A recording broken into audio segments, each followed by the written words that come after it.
Isa, Sultan of Muzumi, who was brutally murdered.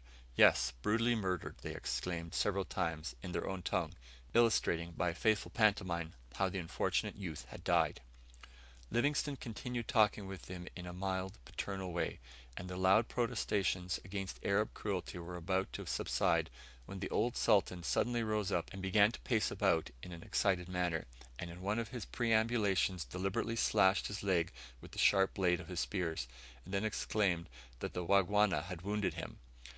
At this cry one half of the mob hastily took to flight, but one old woman who carried a strong staff with a carved lizard's body on its top, commenced to abuse the chief with all the power of her voluble tongue, charging him with a desire to have them all killed, and another woman joined in with her in advising him to be quiet and accept the present we were willing to give.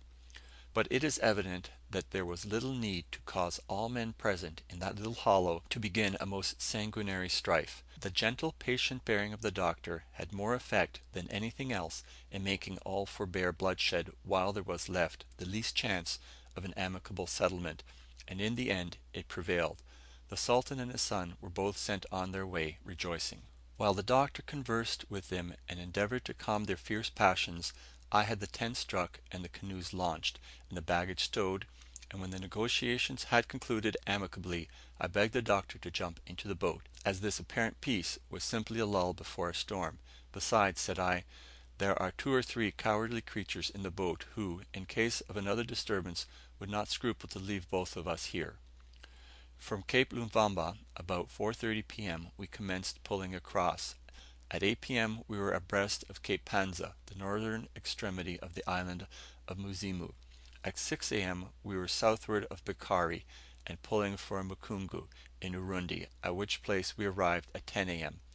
Having been 17 hours and a half in crossing the lake, which, computing at 2 miles an hour, may be said to be 35 miles direct breadth, and a little more than 43 miles from Cape Luvumba.